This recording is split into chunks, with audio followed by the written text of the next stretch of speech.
Blessings, everybody. I just want to come on and just introduce this brother here. You know, a good brother. I met him in 2006 in the Parnell Correctional Facility when I first started doing prison ministry, and he was a blessing to me. You know, him and a couple other brothers taught me how to, minister to them, and that's one thing that we have to recognize. No matter what position you're in, to be at a humble state. Because had I go in there, all proud and like, man, y'all inmates, what y'all gonna tell me? It's like I probably wouldn't be where I'm at right now and still had a relationship with the brothers that I have. But Brother Lowe, he is out now. We sitting here at the truck stop. He came to, to my side of the state, the west side of the state. He live on the east side of the state. So he called me up. We've been hanging all day.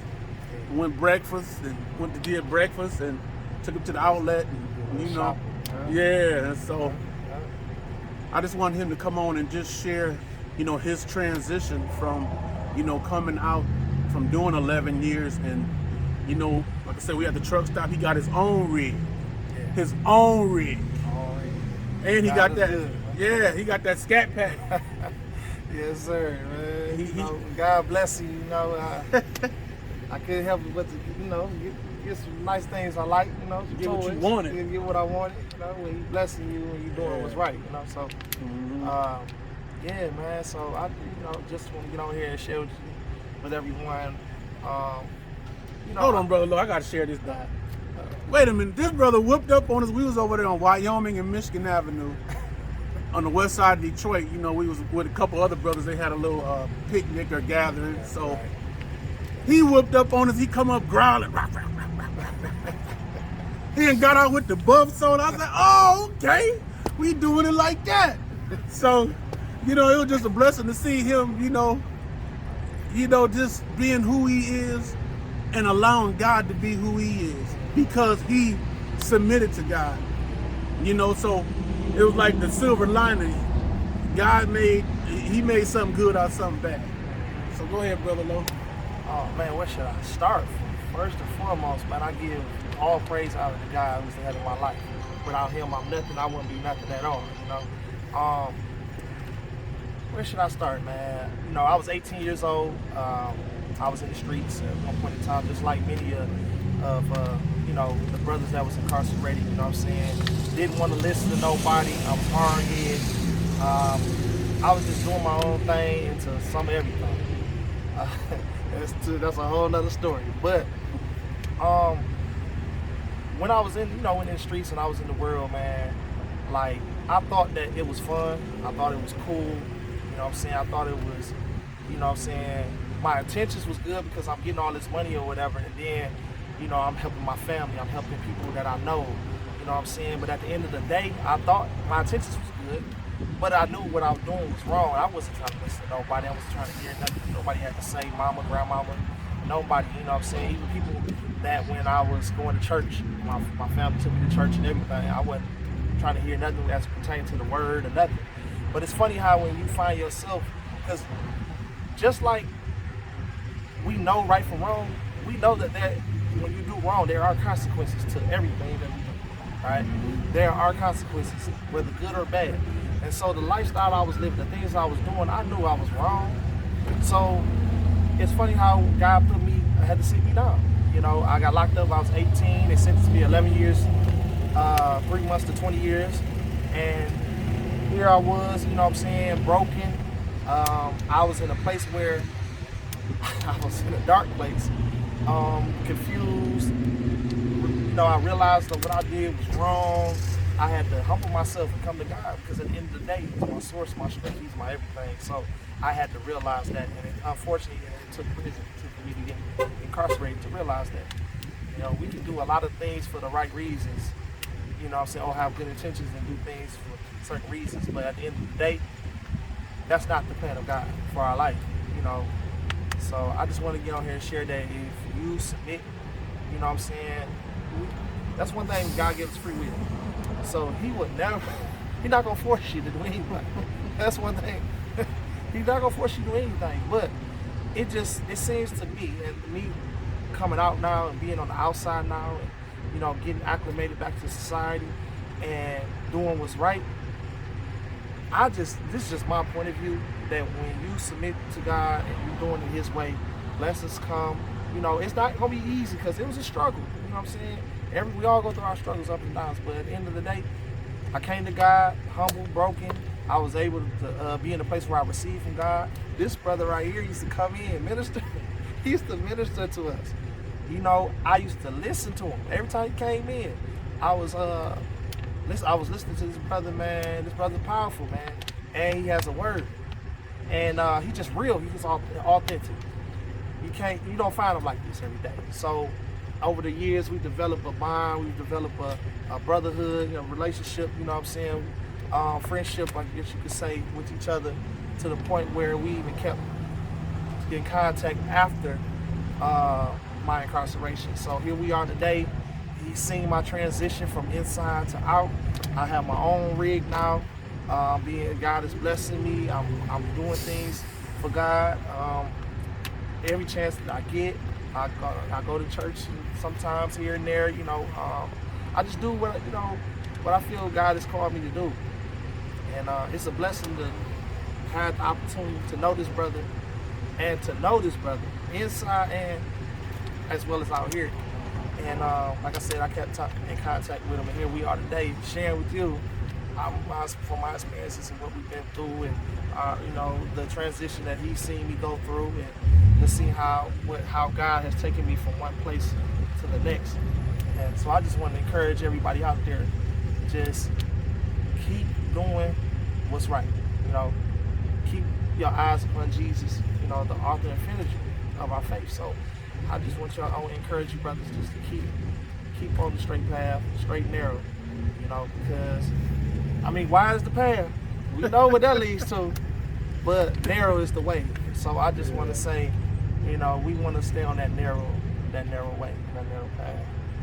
So basically what he's saying is do what you like, but just know there's consequences to whatever you do.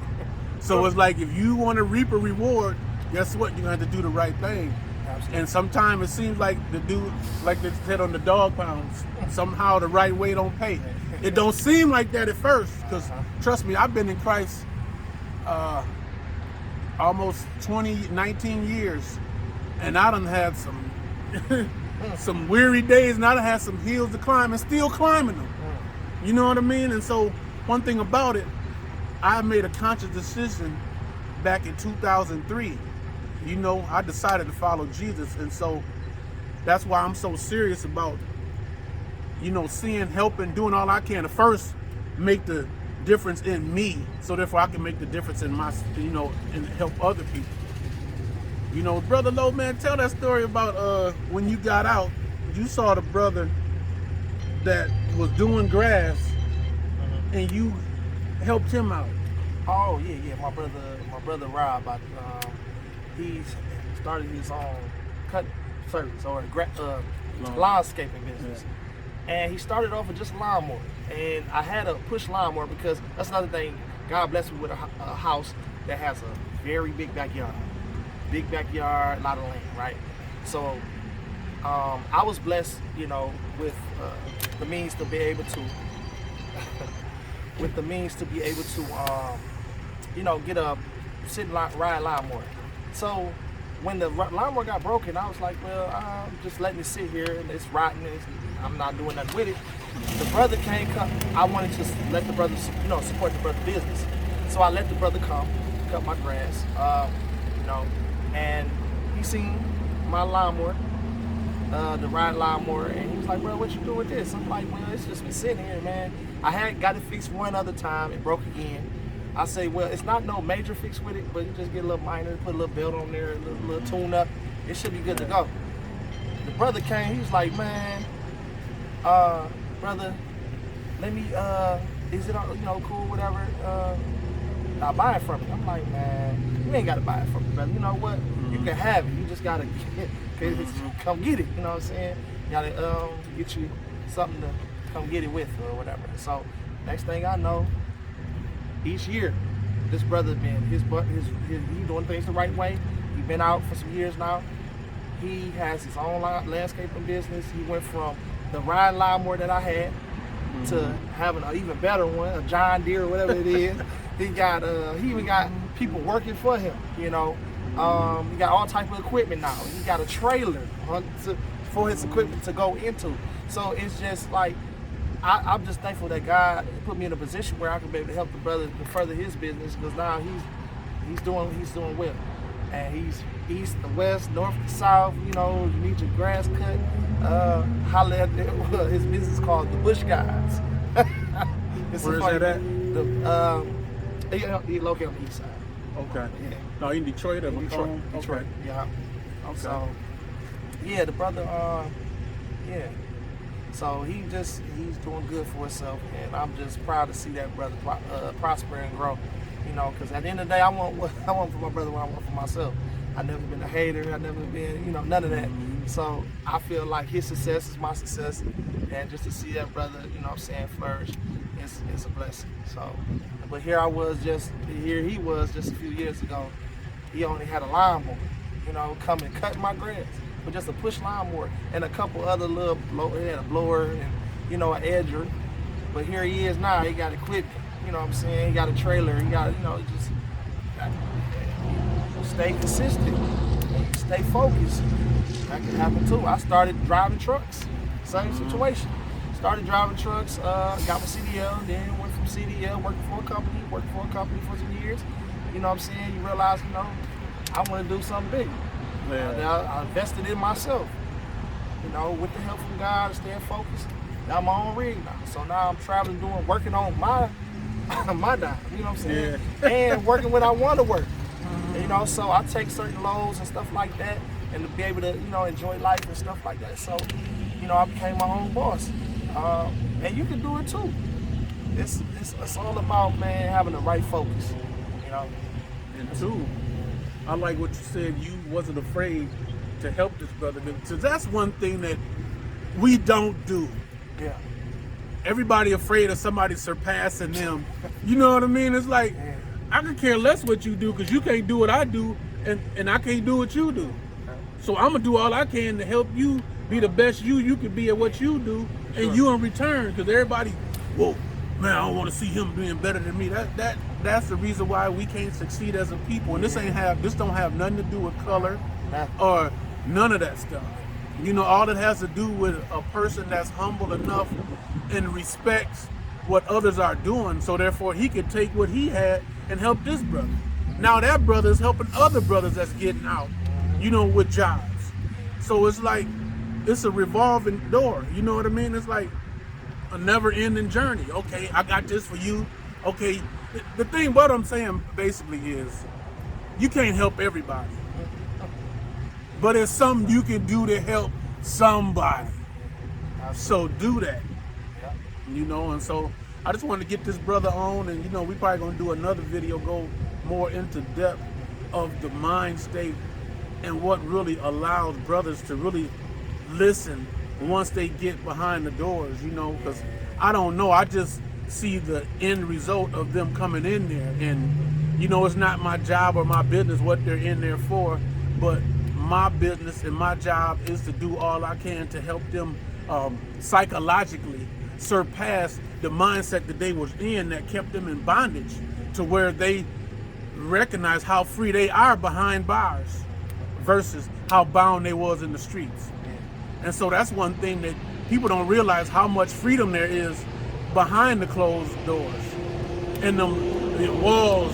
You know what I mean? Because this brother's in there freer than a lot of, us out here could ever be out here in this world. So Brother Low, thank you for coming on, man. I like to keep them at 15 minutes, not too long. But like I said, another day, another time for that other subject.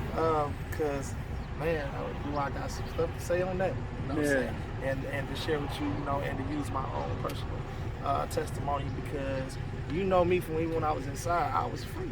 Yeah. What I'm saying? I didn't get to that place overnight, but I was free in my mind.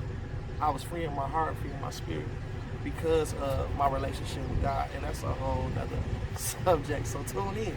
Coming to you soon. So y'all be blessed, and we'll catch you next video. Peace. Yeah.